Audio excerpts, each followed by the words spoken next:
Joining me now on this very busy day is the panel: Kevin Frey, Washington correspondent for Spectrum News, New York One; Simone Sanders Townsend, former chief spokesperson to Vice President Harris and co-host of The Weekend on MSNBC; and Matt Gorman, former senior advisor to Tim Scott's presidential campaign. Kevin, I have to start with you. A lot of drama on Capitol Hill. Sahil saying it appears as though, really? to state the obvious, Sahil saying it seems like the government is not going to shut down. But boy, Leader Schumer has certainly sparked a big outcry from within his own party. We really haven't seen anything like this. I mean, I don't even know where to begin with all of this. I mean, it's been a raucous 24, 48 hours for the leader. And it's kind of worth noting that we got here in kind of this circuitous way, that I think there was some belief that the House wouldn't be able to pass this to begin with.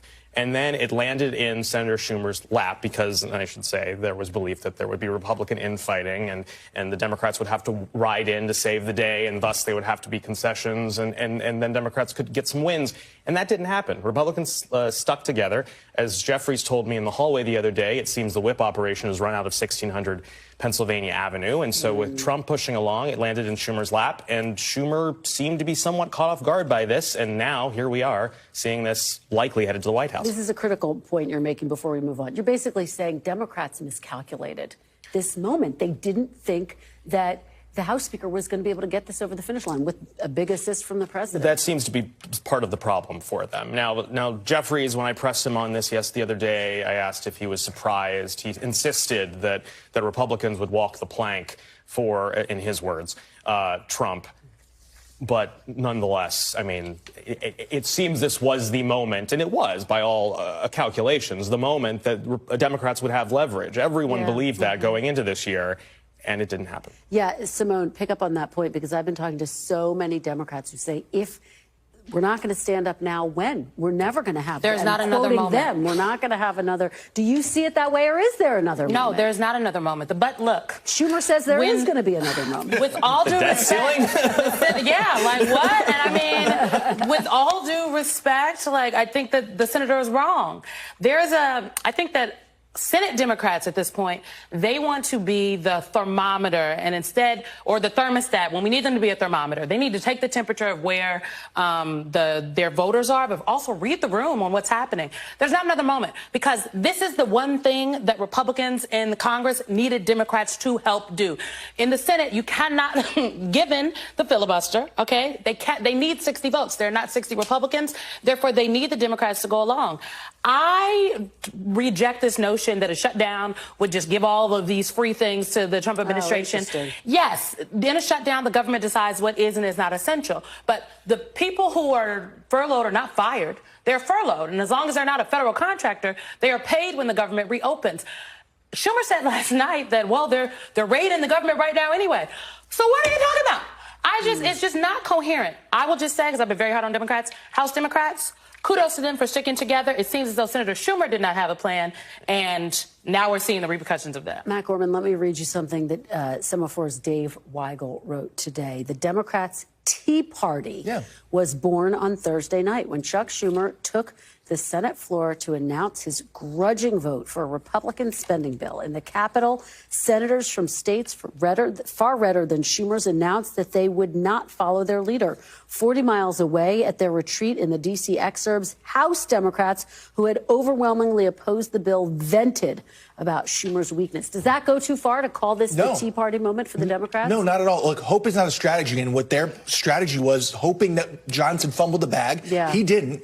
And you're absolutely right. With Pelosi gone, Biden gone, the old guard is no longer there. The top-down leadership, as we've seen in the House for the last 15 years on our side of the aisle, is the top-down leadership on the Democratic side is no longer, right? Folks in the House and in the Senate are not just willing, I would say sometimes eager to take on the leaders in their party. We're seeing that, and certainly you're not as advanced as us on our side, but you know, this is I think the first salvo. Exactly, give it time. But this is the first salvo, right? It's the first salvo in a lot of this. I want to play something that AOC said. Get everyone's reaction on the other side. Take a look. Just to see some Senate Democrats even consider acquiescing to Elon Musk, I think it is a huge slap in the face, and I think that there's a wide sense of betrayal if things proceed as currently planned. The point that Senator Schumer has kind of made is, you know, the CR is bad, but a shutdown is worse. So how do you respond to that point? That is, I cannot understate, I cannot underscore enough how incorrect that is. Adding fuel to all of this, here's what President Trump tweeted at Leader Schumer. With friends like he knew what he was doing. Congratulations to Chuck Schumer for doing the right thing. Took guts and courage. Kevin, what is this political moment that we are in? Well, I don't even, these two moments, these are kind of predictable responses. Trump turning twisting the knife, AOC's annoyed. I thought the more remarkable thing was today when we saw Leader Jeffries not jumping up to defend his fellow Brooklynite who lives probably less than a mile, I don't know the exact geography here, from Senator Schumer, basically unwilling to go to bat for him when he was asked, do you no longer have faith in him? Do you think there should be a leadership change? To both of those questions, he responded, next question. And when I asked if he believed that he had acquiesced to President Trump, he basically said, that's a question you're going to have to ask Senator Schumer and the Senate Democrats. It was an absolutely extraordinary moment. Simone, what do you make of it? And how big, frankly, is this rift? What does it mean for the current leadership? Democrats and Republicans who are elected to the United States Congress should go out and do a town hall. And if you're a Democrat or Republican and you go out there and you do a town hall, you're going to hear from the voters in your district. And what Democrats are hearing from their voters specifically is we want somebody to fight for us. We don't feel like y'all are fighting. These are Democrats in some very blue places and Democrats in some purple places, even Democrats in districts that Donald Trump won. So the fact, I didn't expect Leader Jeffries to defend Schumer today because he whipped his members together to stand firm, only for Schumer to just literally leave him out here hanging. And I was talking to an aide today, I mean, to just underscore that, is that this is not just like the progressives that are annoyed. It is widespread, even in those frontline districts that are going to be critical for Democrats trying to keep the House. I'm enjoying this. Win the House. But Matt, you know, Schumer makes the point. Let's get back to talking about the economy, which, boy, it was a rollicking week on Wall Street and on Main Street, quite frankly, in the wake of the Trump tariffs. But look, I think they have positives they can point to: gas prices, inflation, egg prices, all down, right? The stock market, they need to tell a better story on, and I think, you know, I'm curious what Bessent will say on Sunday. We'll see. Thank you for that.